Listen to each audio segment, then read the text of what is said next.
नांदेड वाघाळा महानगरपालिका यांनी 2018मध्ये ठराव क्रमांक 52 दिनांक 16/5/2018 रोजी नांदेड वाघाळा महानगरपालिकेने तथागत भगवान गौतम बुद्ध यांच्या नांदेड शहरामध्ये एक ठराव घेऊन तथागत भगवान गौतम बुद्ध यांच्या मूर्तीच्या संदर्भानं एक ठराव पारित करून ठराव पारित झाल्यानंतर तथागत भगवान गौतम बुद्धाच्या जागेच्या संदर्भात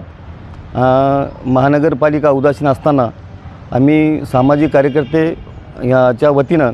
नांदेडमध्ये उपोषणं धरणे आंदोलने करून त्या ठिकाणची जागा 2 एकर जागा आम्ही डंकीनपसले हस्तगत केली असून आणि हस्तगत केल्यानंतर आणि ज्या ज्या विभागाच्या काही एनओशा लागतात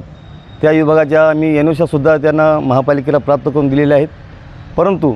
महानगरपालिकाचे तत्कालीन आयुक्त लहानेसाहेब यांनी मूर्तीच्या संदर्भानं बराच सक्रिय सहभाग घेतला होता, परंतु या आयुक्त साहेबांनी गेल्या मार्चमध्ये नांदेड वाघाळा महानगरपालिकाचा 24-25 जो अर्थसंकल्प आहे त्या अर्थसंकल्पामध्ये या कामासाठी 15 कोटीची आर्थिक तरतूदसुद्धा केलेली आहे। त्या उद्देशानं जिल्ह्याचे जिल्हाधिकारी आयुक्त साहेब आणि जिल्ह्याचे पालकमंत्री यांच्या संगनमताने एक चर्चा करून नांदेड वाघाळा महानगरपालिकेच्या कामाच्या संदर्भात आणि निधीच्या संदर्भात चर्चा केल्यानंतर जिल्ह्याचे पालकमंत्री व राज्याचे पर्यटन व पंचायत राज मंत्री गिरीश महाजन साहेब यांनी नांदेड वाघाळा महानगरपालिका आयुक्त साहेब यांना या कामाच्या संदर्भानं इस्टिमेट तयार करून पाठवण्याचे असे आश्वासन सांगितले होते, परंतु त्यांनी सगळे इस्टिमेट तयार करूनसुद्धा गेली 10 महिने उलटून गेलेत। पण पर्यटन विभागाचे सचिव यांनी कोणत्याच प्रकारची हालचाल न केल्यामुळं आम्ही कालच्या 2 तारखेला मुंबईला जाऊन गेल्या 2 तारखेला आम्ही जाऊन यांची भेट घेतल्यानंतर जिल्ह्याचे पालकमंत्री त्यांच्या विभागाला आम्ही पत्र दिलं आहे, पर्यटन विभागाचे सचिव यांनासुद्धा पत्र दिलं आहे, राज्याचे मुख्यमंत्री यांनासुद्धा पत्र दिले आणि राज्याचे उपमुख्यमंत्री फडणवीस साहेब यांनासुद्धा पत्र दिले। पण पत्राच्या अनुषंगाने कुठलीही हालचाल होत नसल्यामुळं आम्ही नांदेड वाघाळा महानगरपालिकाच्या संयुक्त विद्यमाने समजा आम्ही त्या ठिकाणी जाऊन 15 जण आम्ही सामुदायिकरित्या आमरण उपोषण आणि धरणे आंदोलन करण्याचा संकल्प केला असून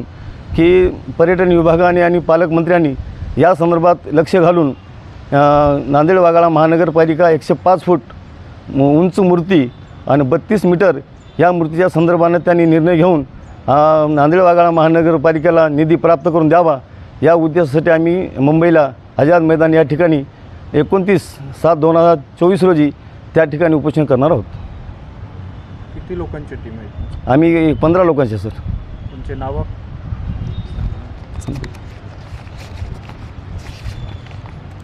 मी स्वतः भाऊराव भदरगे, सोपान वाघमारे, प्रकाश कोल्हे, संजय राक्षसे, जयदीप पैठणे, मारुती भोळे, सुरेश लांडगे, विठ्ठल भिसे, HR गवळे, गयाबाई कोकरे, माधव गोंदे, बळी बनसोडे, उत्तम मोगले, मोतीराम कांबळे इत्यादी आम्ही उपोषणाला बसणार आहोत। आणि या ठिकाणी असं समाजाला आव्हान करतो की बा फुलेशाह आंबेडकरवादी जो कोणी आहेत, तथागताला मानणारे जो कोणी आहेत वर्ग, त्या वर्गांनी या कार्यक्रमाला सर्वांनी सहभाग घ्यावा आणि या कार्यक्रम आपल्या अस्मितेचा प्रश्न आहे, आपला स्वाभिमानी जे कोणी असतील त्यांनी 29 तारखेला आझाद मैदान या ठिकाणी उपस्थित राहावं असं मी सर्वांना आवाहन करतो।